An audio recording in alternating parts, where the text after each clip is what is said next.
Hello students, 12th class history lesson number second Kings farmers and towns. इस lesson में हम जो history पढ़ेंगे वो 600 BC से 600 AD के बीच पढ़ेंगे, जिसका टाइम 1200 ईयर्स होगा। तो इस लेसन का भी रिवीजन हम फर्स्ट लेसन की तरह ही वेरी शॉर्ट क्वेश्चन से करते हैं। फर्स्ट क्वेश्चन, जेम्स प्रिंसेप कौन था? जेम्स प्रिंसेप कौन था? ये एक ईस्ट इंडिया कंपनी का एक ऑफिसर था, जिसने इंडिया में आकर के 1836 में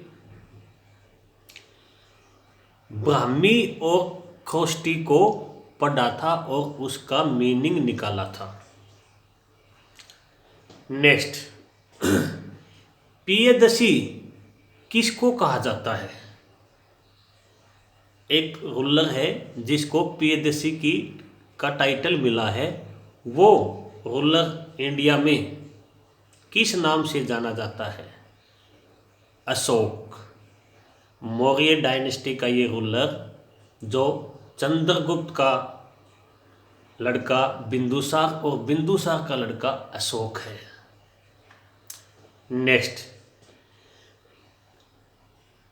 अपने बुक के अनुसार, NCERT के अनुसार कितने महाजनपदाज थे? तो वो टोटल 16 हैं, और इनमें से भी कुछ इंपॉर्टेंट थे। वेजी, मगध, कौशल, कुरु, पांचाल, अवंती और गांधारा। और इनमें से भी सबसे इंपॉर्टेंट जो महाजनपदाज में नाम आता है वो मगध था, जिसकी कैपिटल स्टार्टिंग में राजगाह थी।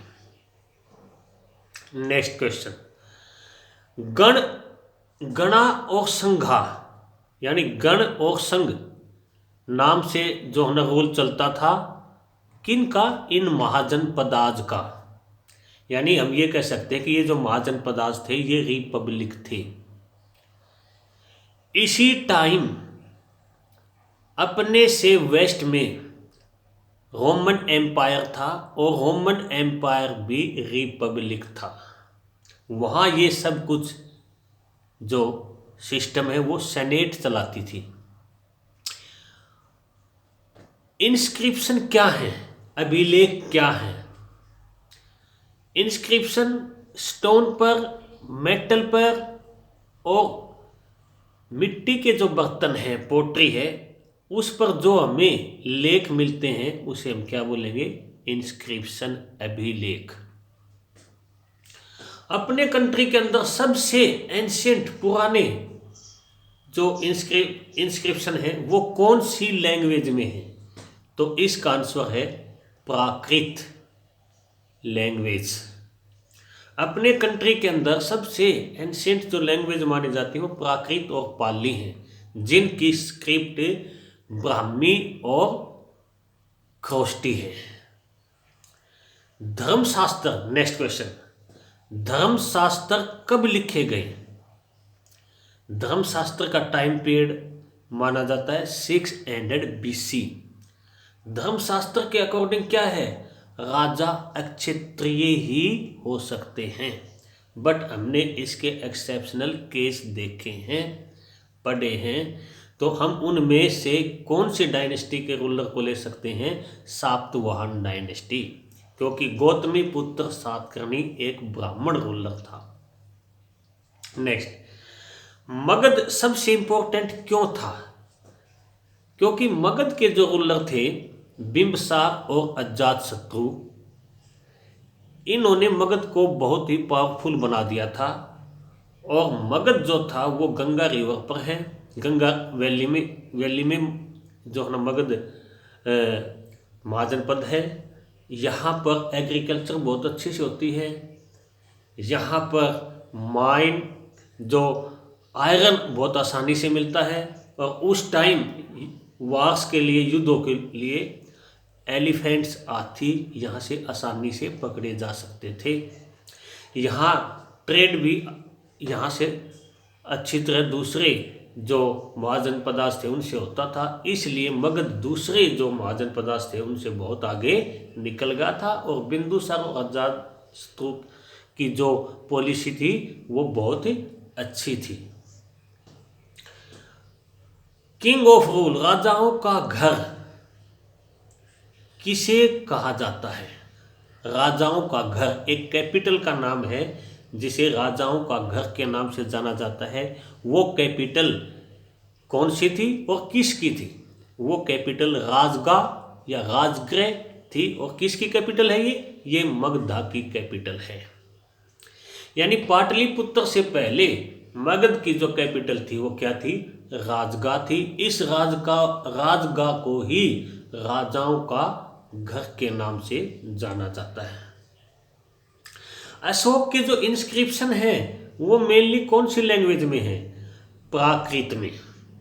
बट अशोक के वेस्ट में जो इंस्क्रिप्शन मिले हैं, याद रखना, वो एरेमाइक और ग्रीस में भी हैं, क्योंकि अशोक का रिलेशन कहीं ना कहीं ग्रीस सिविलाइजेशन से भी था। तो एरेमाइक और ग्रीस जो लैंग्वेज है उनमें भी अशोक के इंस्क्रिप्शन मिले। कहाँ? पाकिस्तान और अफगानिस्तान के एरिया में से। अशोक का जो ईस्टर्न पार्ट था एम्पायर का, वहाँ पर मोस्टली जो इंस्क्रिप्शन है वो प्राकृत लैंग्वेज में ही है। मौर्य डायनेस्टी का जो फाउंडर था वो कौन था? चंद्रगुप्त मौर्य। 321 BC में जो है ना ये यहाँ का रूलर बना था। इसे भारत का पहला एक साम्राज्य का रूलर जो है ना वो भी माना जाता है। ग्रेट किंग के नाम से कौन जाना जाता है? अशोक। क्यों? क्योंकि अशोक ने कलिंग वार जीता था 261 में, और इसने कलिंग वार जीत करके कभी भी युद्ध न करने की औथ शपथ ली थी, इसलिए इसे ग्रेट किंग माना जाता है। और बौद्ध धर्म को फैलाने में इन्होंने अपना कंट्रीब्यूशन दिया था। नेक्स्ट क्वेश्चन, हमें मौर्य डायनेस्टी के बारे में बहुत सारे रिसोर्स हमारे पास हैं। उनमें से एक रिसोर्स मेगास्थनीज ने एक बुक लिखी थी। तो मेगास्थनीज की वो बुक कौन सी है जो मौर्य डायनेस्टी के बारे में हमें बताती है? वो है इंडिका। इसी तरह यहाँ कौटिल्य ने भी एक बुक लिखी थी जो मेगास्थनीज के बाद जो मौर्य डायनेस्टी के बारे में बताती है। तो वो बुक कौन सी है? अर्थशास्त्र। नेक्स्ट क्वेश्चन, मौर्य प्रशासन जो था, मौर्य जो एडमिनिस्ट्रेशन था, मौर्य एडमिनिस्ट्रेशन जो इसके जो मेन जो सेंटर थे वो इसकी कैपिटल थी पाटलिपुत्र। बट उसके 4 और स्टेट सेंटर भी थे। साउथ में उज्जैन, मध्य प्रदेश में उज्जैन, और उज्जैन के भी साउथ में कर्नाटक में श्रवणगिरी, ईस्ट में तोसाली और वेस्ट में तक्षशिला थी। तो 4 स्टेट सेंटर जो हम मानते हैं, पूरे मौर्य डायनेस्टी की जो कैपिटल थी वो पाटलिपुत्र थी। बट 4 स्टेट सेंटर भी थे जो कौन कौन से हैं? जो हैं उज्जैन, तोसाली, श्रवणगिरी और Takshashila. Last and final question, Ashok ने अपना धर्म को फैलाने के लिए कौन से ऑफिसर को सिलेक्ट किया था? यानी उसने अशोक धर्म को फैलाने के लिए जो अधिकारी नियुक्त किया था उसे हम हिस्ट्री में किस नाम से जानते हैं? उसे हम हिस्ट्री में धम्म महामात्य महामत के नाम से जानते हैं, जो अशोक का एक धार्मिक अधिकारी था। तो आज अपने किंग्स, फार्मर्स एंड टाउन्स से रिलेट ये 20 क्वेश्चन। नेक्स्ट वीडियो में हम इस लेसन के 20 क्वेश्चन और लेंगे जो इम्पोर्टेंट होंगे। इस तरह हम ये इस लेसन का रिवीजन करते रहेंगे। इस बुक का ही रिवीजन हम इस तरह करेंगे। Okay, thank you.